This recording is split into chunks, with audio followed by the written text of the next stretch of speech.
צה"ל אחראי לביטחון המדינה ואזרחיה, ובשבת בבוקר בעוטף עזה לא עמדנו בזה.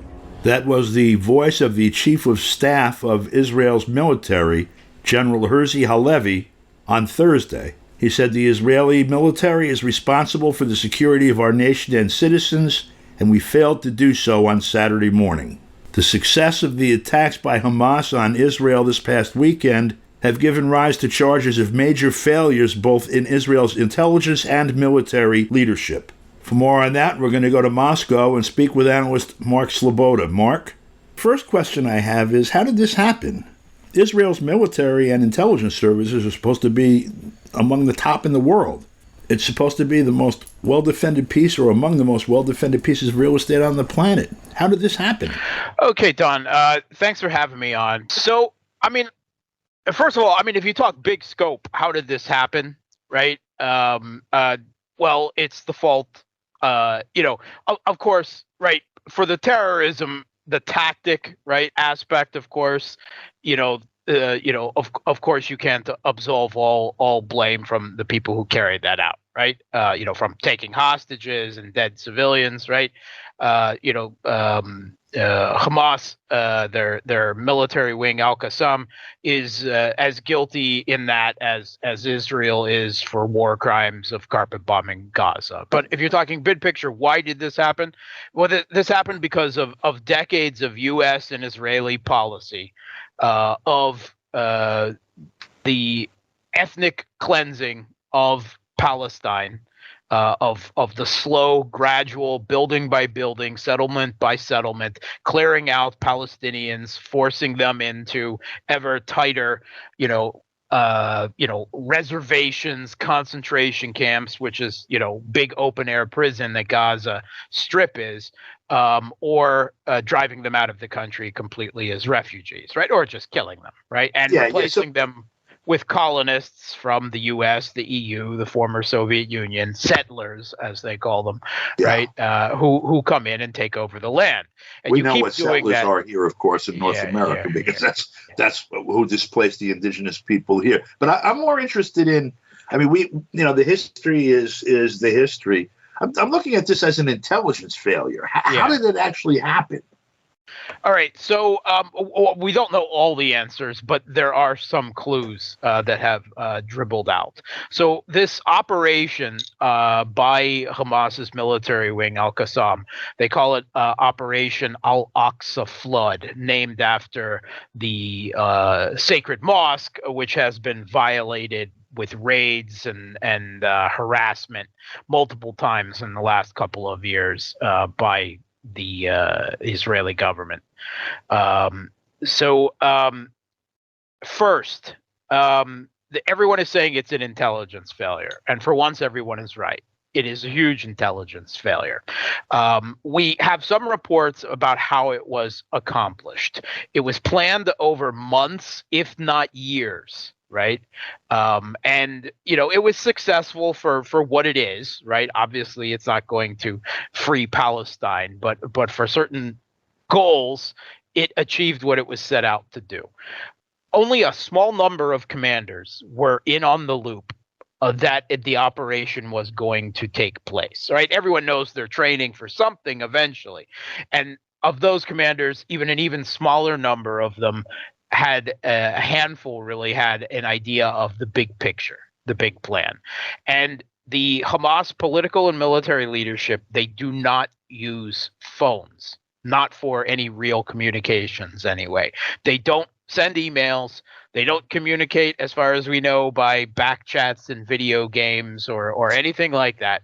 They have strict discipline, word of mouth, in person, only between trusted people. That's it. That's the only way that they've found to break Mossad's, infiltration, and it has worked. And that is apparently what did it. And Mossad is shown as having become, much like the CIA has become over time, over-reliant on SIGINT, on signals intelligence and electronic data collection, and mobile phone spyware and the like. There's big the NSA programs that data mine all of this stuff. That Israel has it much more targeted, but if you're not using phones, E-lint and stuff like this. Yes, not enough human intelligence, not enough human. They don't have anyone who has obviously penetrated Hamas's big inner circles anymore. Smart toys, dumb people, right? Yes. And we know actually that the Egyptians, however, did have word of it. And according to the Associated Press, the AP, Egyptian officials anonymously have revealed that they warned Mossad that something was coming out of Gaza, and they were ignored for a combination of intelligence failure and also a politicized intentional reading of intelligence, much like with the weapons of mass destruction nonsense in Iraq and so forth. It appears that the Netanyahu administration, they have long been very happy with having Hamas in power in Gaza, because it allows them to paint all Palestinians as terrorists.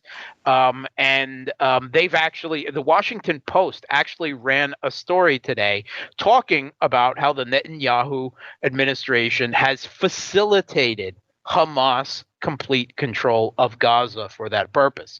And they thought Gaza was completely contained. And it appears that Hamas knew some electronic channels that were being monitored by Israel, and for months they deliberately fed them disinformation. We don't have enough rockets. We're having problem getting them. We don't have enough people. We don't have enough ammunition. We don't really, we just keep getting people killed. Maybe we should just focus on economic recovery. And Mossad was lulled by this. So much were they lulled by this, when the Egyptians warned them that something was about to happen, they ignored it. And because of how confident they felt about Gaza and that it was manageable, Netanyahu had apparently moved large numbers of troops away from the Gaza Strip towards the West Bank, where they were doing, shall we say, more political crackdowns, because the West Bank, they don't really have there's no militants. They don't have weapons, nothing large scale anyway.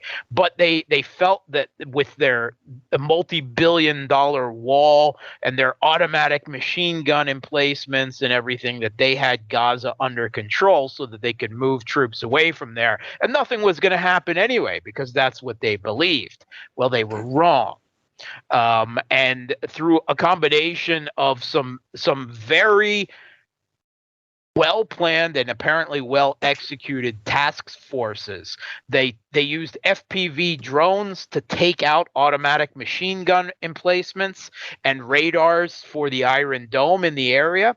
They used paragliders, a team of paragliders, a driver and a gunner, that launched paraglides off of tall buildings in Gaza City, and then just sailed over the wall deep behind lines. They also did several amphibious attacks with small boats as well. And their primary targets was garrisons and military barracks, which they killed lots of troops, and how they were caught so flat-footed that a lot of them were killed in their sleep in the barracks. But more importantly, they got a hold of large numbers of weapons, ammunition, apparently some 40 significant armored vehicles. Someone's even talking F-16s. I don't see how that's possible. They're never going to get those back into Gaza City. But what they did was effectively a big raid. It generated lots of headlines. It killed lots of Israeli soldiers, some civilians. They got some hostages that they intend to trade back for the 5,000 plus Palestinians that Israel has in their incarceration system, which the Hamas regards as hostages. They got these arms. But is that really the reason why they did this? That's a significant expenditure of resources and a long time in planning. I don't think so. I think the timing is very significant.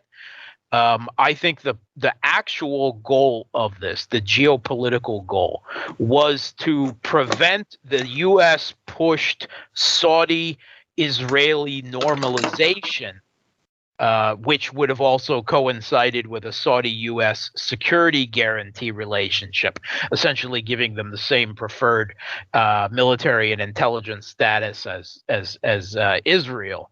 I think that they saw that as an existential issue for them. If Saudi Arabia normalized relations with Israel, that means that they were effectively abandoning Palestine. For KPFK, I'm Don DeBar.